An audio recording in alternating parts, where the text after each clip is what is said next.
digest. The opening of COVID was accompanied by a huge burst of inflation.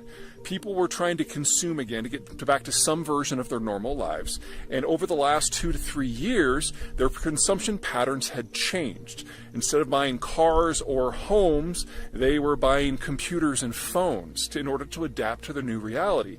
Well, now they're shifting back, and supply chains take about 18 months to catch up.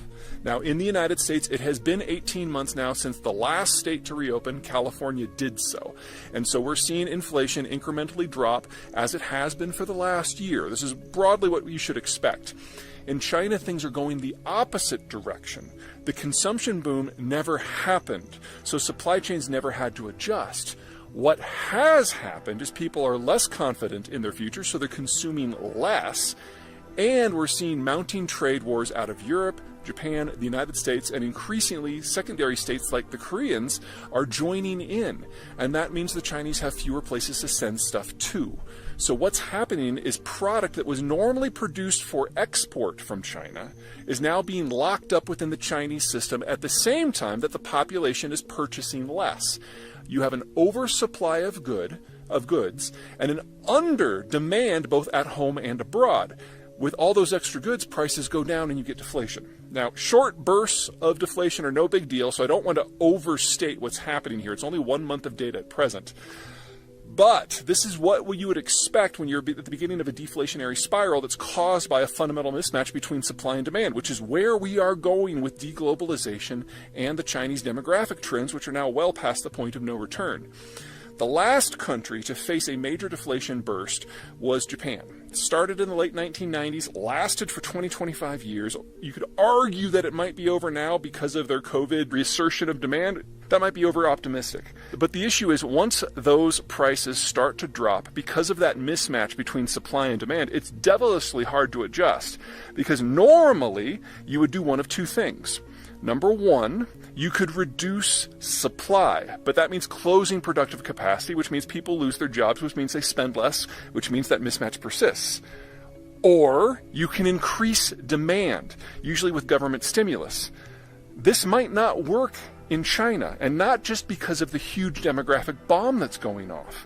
The Chinese economic system isn't really based on exports or consumption. It's based on investment.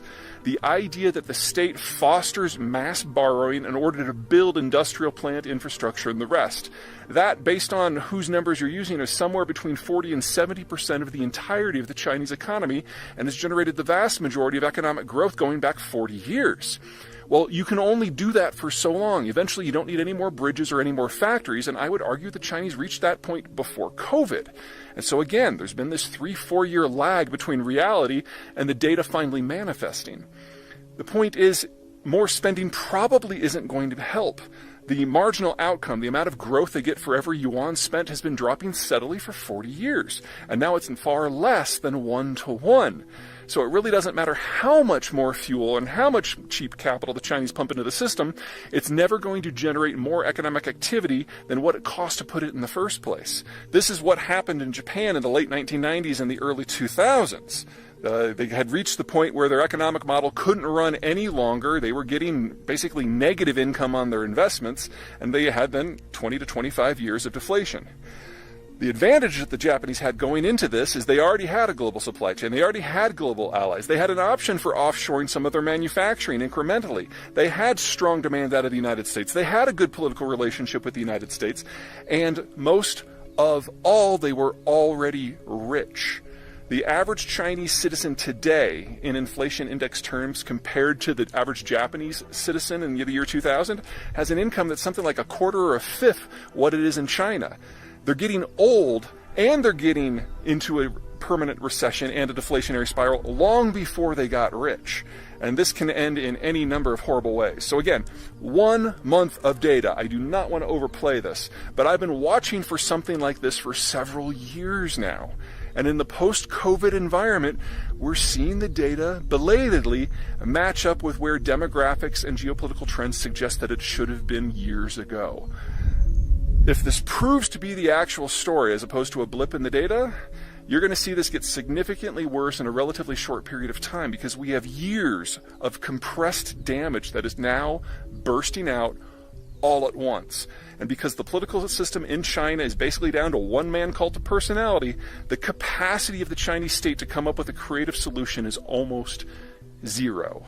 And even in Japan, where they were willing to talk about this publicly, it still took a generation to pull out of this. And alliances. And the Chinese don't have either. All right. That's it from me. Take care.